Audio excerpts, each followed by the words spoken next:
Hello friends, आज हम लोग एज के पार्ट 3 को पढ़ेंगे। पहला क्वेश्चन है, पिता और पुत्र की वर्तमान उम्र का अनुपात 5:3 है। 4 वर्ष बाद पिता की उम्र 4 वर्ष पहले पुत्र की जितनी उम्र थी उसकी दोगुनी होगी। बता रहा है कि पिता का उम्र जो है 4 वर्ष बाद जितनी होगी, पुत्र की उम्र 4 वर्ष पहले जितनी थी उसकी दोगुनी थी। तो पिता की वर्तमान उम्र बताएं। तो पिता और पुत्र का जो वर्तमान आयु का अनुपात है वो है 5:3 और इसका संख्या हो जाएगा 5x ले लेते हैं और 3x ले लेते हैं।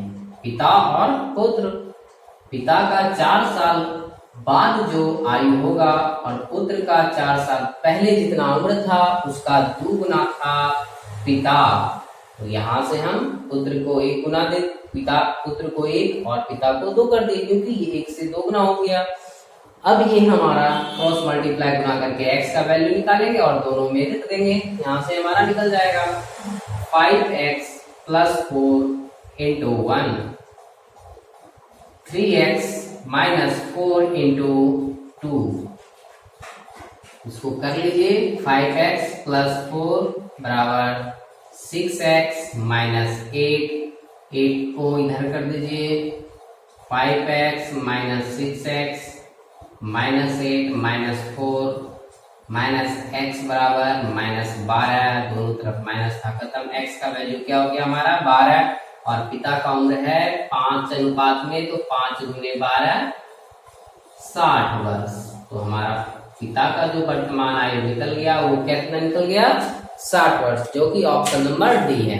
अगला प्रश्न है हमारा, 6 वर्ष पूर्व कमला और सुरेश की आयु का अनुपात 6:5 था। 4 वर्ष बाद उनकी आयु का अनुपात 11:10 हो जाएगा। तो बताएं सुरेश की वर्तमान उम्र क्या थी। ये सवाल ऑप्शन से बहुत ही जल्दी बनेंगे, देखते हैं। 6 वर्ष पूर्व कमला और सुरेश, कमला है और सुरेश है। तो 6 वर्ष पहले, पूर्व मतलब पहले, इसका उम्र का अनुपात कितना था 6:5 और ये 6 वर्ष पहले का कंडीशन है। कब का है 6 वर्ष पहले, यानी माइनस दे तो 6 वर्ष पहले का। और बता रहा है 4 वर्ष के बाद उनकी आयु का अनुपात 11:10 हो जाएगा।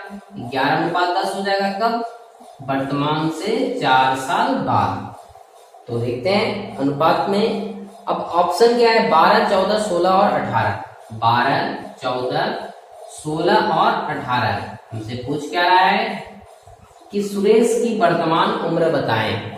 तो सुरेश की वर्तमान उम्र, तो ये वर्तमान उम्र का अनुपात है नहीं, ये कब का अनुपात है 6 साल पहले का।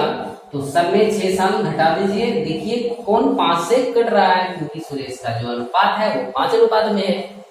तो 6 साल अगर घटा देते हैं सब में, तो ये 5 से नहीं कटेगा, ये भी 5 से नहीं कटेगा, ये 5 से कट जाएगा, ये भी 5 से नहीं कटेगा।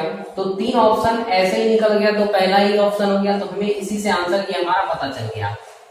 अब ऐसे अगर चेक करना है तो दूसरा भी कंप्लीट कर लेते हैं। 4 साल बाद जो सुरेश का अनुपात होगा वो 10 वर्ष होगा, सॉरी 10 के अनुपात में होगा।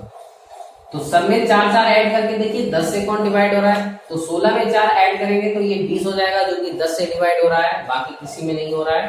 तो इसीलिए इसका आंसर हमारा 16 वर्ष हो गया। सुरेश का जो उम्र है वर्तमान उम्र वो 16 वर्ष हो गया। अगला प्रश्न है हमारा, पिता व पुत्र की आयु का अनुपात 7:3 है।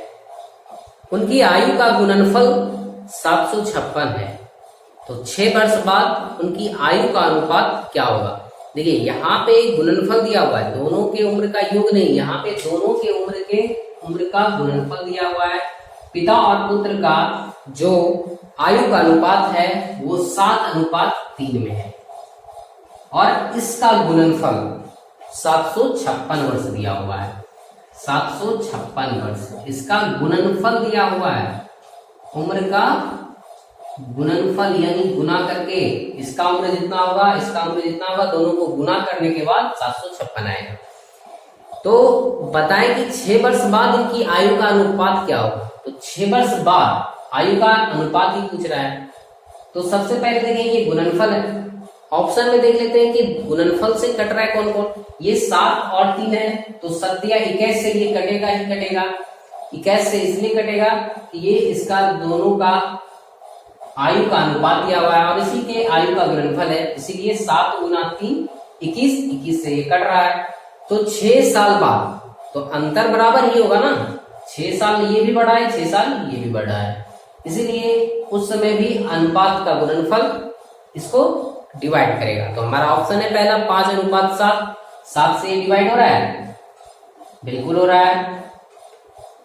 उसके बाद है हमारा 2:1, 2:1, 2 से ये बिल्कुल डिवाइड हो रहा है, 2 का 2, सॉरी ऐड नहीं करना है, गुना करना है, सॉरी हमने गुना कर दिया।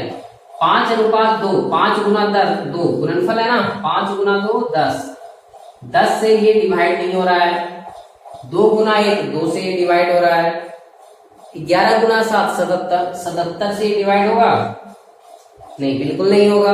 फिर है 13:9, 13 17 से 117 से ये भी डिवाइड नहीं होगा, ये 117 से भी नहीं होगा। तो एक ही ऑप्शन हमारा बी नंबर आया 2:1, जो कि इसको डिवाइड कर रहा है, तो यही आंसर हमारा हो जाएगा। अब इसको बनाएंगे तो बनाने का क्या तरीका है देख लीजिए।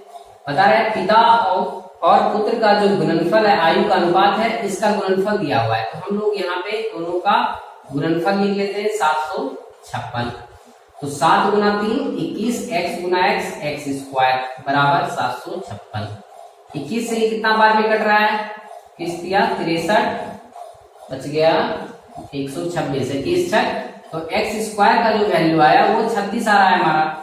x का वैल्यू 6, यानी कि 6 से मल्टीप्लाई कर दीजिए दोनों में।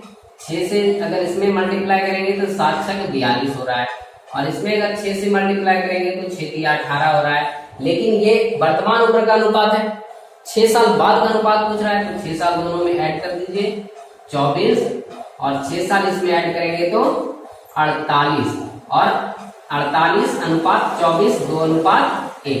हमारा अभी 2:1 ही आया था, ऑप्शन से चेक किए थे। तो देखते हैं अगला प्रश्न है हमारा, 3 वर्ष पूर्व ए तथा बी की औसत आयु 18 वर्ष थी।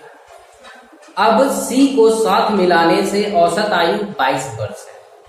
तो सी की वर्तमान उम्र क्या है, ये देखिए यहाँ पे कह रहा है कि ए और बी का जो औसत आयु है, ए और बी इस दोनों का औसत a + b/2, और यही क्या है, कितना है हमारा 18 वर्ष है। तो a और b का योग कितना हो जाएगा 18 गुना 36, क्रॉस मल्टीप्लाई गुना करेंगे 18 के नीचे नहीं कुछ तो 1, इस तरह से दोनों के a और b के आयु का योग कितना निकल गया 36। अब बोल रहा है कि इसमें अगर c को भी मिला दिया जाए तब औसत, तो अब 3 आदमी हो गया तो औसत 3 से भाग दिए तीनों का योग, और औसत हो जा रहा है 22 वर्ष हो रहा है। तो यहाँ से तीनों का योग निकाल लीजिए, ए बी और सी तीनों का योग हो जाएगा 22 × 66 वर्ष।